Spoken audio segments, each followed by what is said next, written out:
Hopefully by now you are getting better at doing Lewis structures. And so if I can remind you where we're headed in this chapter, we started with a review of bonding. You've gotten better at Lewis structures, and now we're going to take those structures and start to put them into shapes. So we had a very strong bias towards 90 degrees, 180 degrees when we drew our Lewis structures, but that's not really what you find in nature. You find these crazy shapes like this. So we're going to talk about where those shapes come from, and something you want to keep in mind as we work on that is that like charges repel. So if two negative electrons are near each other, they want to get as far away from each other as possible.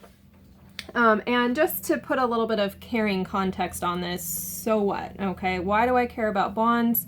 And specifically now, why do I care about shape? So maybe you've seen pictures like this before in a bio class. This is an enzyme, and it has a specifically shaped active site that a specific substrate fits into. So this might be something like lactose that fits into lactase. And if this is all working, then you can metabolize dairy products. Chemists would take this simple picture, and we could model a little bit better here, where each little bump there is representing an atom. And the power of these shapes then is shapes are going to allow us to predict and understand what the polarity of a molecule is, which leads to things like melting point, viscosity, things like that.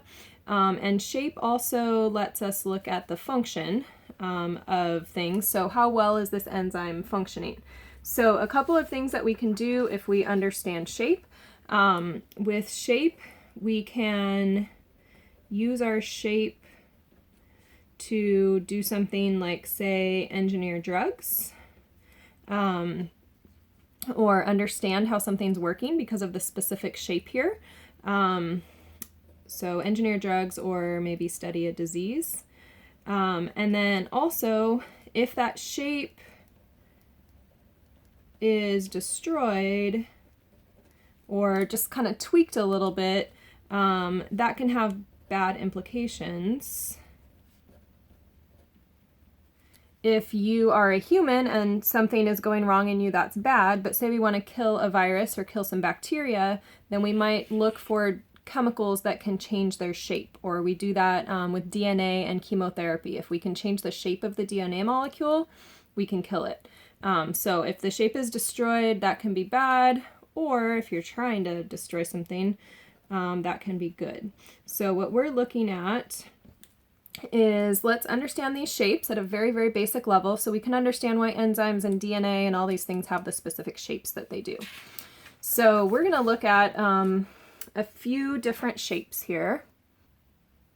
And as we do that, the model that we're going to use is valence shell electron pair repulsion, or we say VESPR is how we say that abbreviation.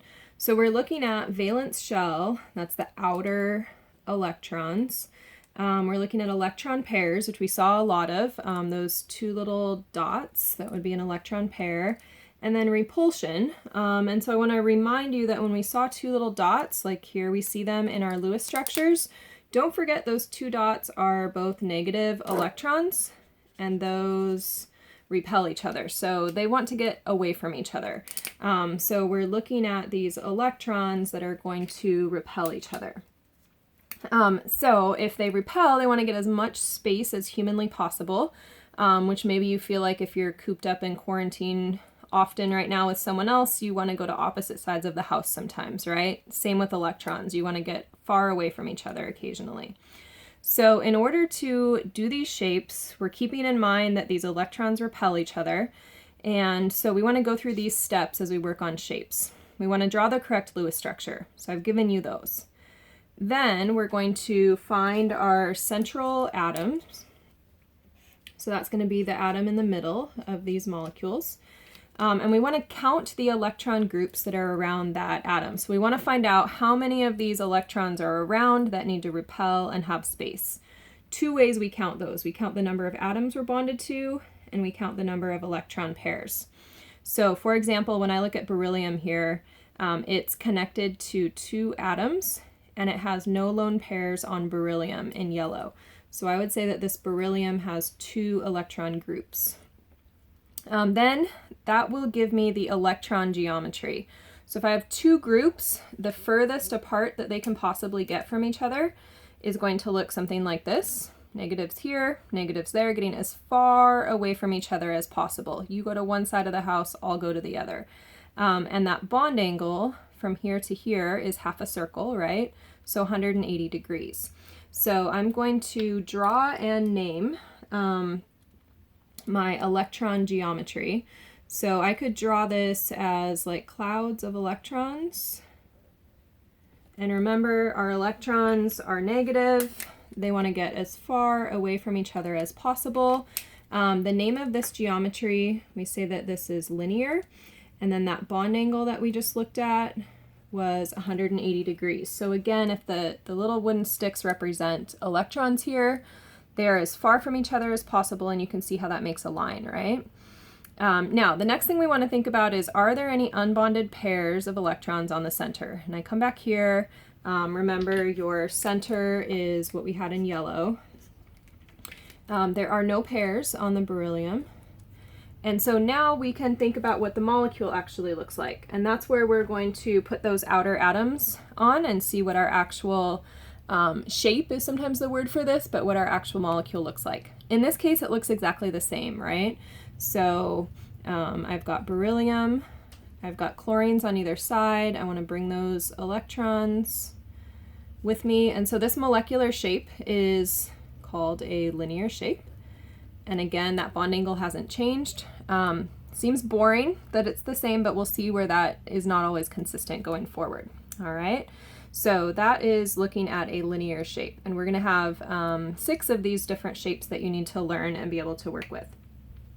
So the next one down, we are going to look at this nitrite molecule. So if we had a formula, this would have been NO2 minus. Here's our Lewis structure that we get. You know that there would be a resonance structure for this too, but we don't need to worry about that right now. So we've got the Lewis structure, we found the center atom, now we want to count what's on that center atom, just the center. So I can see it's connected to one oxygen, a second oxygen, and it has a lone pair. So it has 3 electron groups on the center, okay? Now here we had 2 electron groups that wanted to get as far from each other as possible. Once you have 3, you still want to get far away, you want to repel still, but you have a little bit less space at your disposal. And so what you're going to end up with your nitrogen in the middle is, now I have to take that pi and I have to split it 3 ways, or I have to take that space and I have to split it 3 ways. So my electrons end up a little bit closer than I had here. So this electron geometry, what I can see here, is a shape that looks like this. All right, and you can see that these angles now are 1/3 of that 360-degree circle. So my bond angle would be 120 degrees, and this electron geometry, or where those negatives repel each other to, is called trigonal planar. As in, it's a triangle, and plane in that it's flat.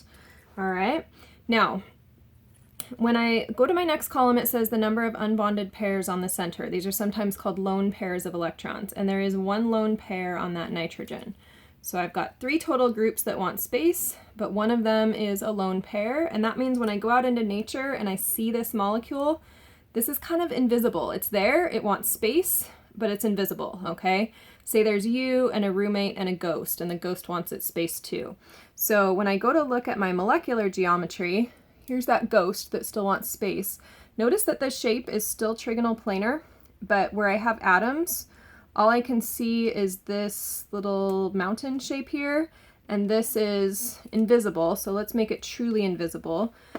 There's a pair of electrons here, but I can't see it. So when I go to draw my electron, or my molecular geometry, or my shape is another word that you will see here sometimes, here's what my shape is actually going to look like. Oh, and I just will switch this over so it matches. Lone pair of electrons, those are negative, they want space, right? And then I have to keep it in brackets, put those electrons onto it. And so this is a case where my electron geometry is different than the molecular geometry. The only time you'll see that is when you have these unbonded electron pairs, or these ghost pairs that want space. The name of this shape now is going to describe what I actually see with my atoms. And so this would be called a bent shape. And the bond angle, it says here, do we need to revise it? It's going to be just a little less than 120 degrees because that ghost pair of electrons hogs up just a little bit of space. I don't know. Everyone's afraid of those electrons a little bit more. So I'm just going to say it's slightly less than 120 degrees because the electron pair wants extra space. So that's how we're going to think through our center atoms, our electron geometries, where those negatives repel, and then what the actual atoms, the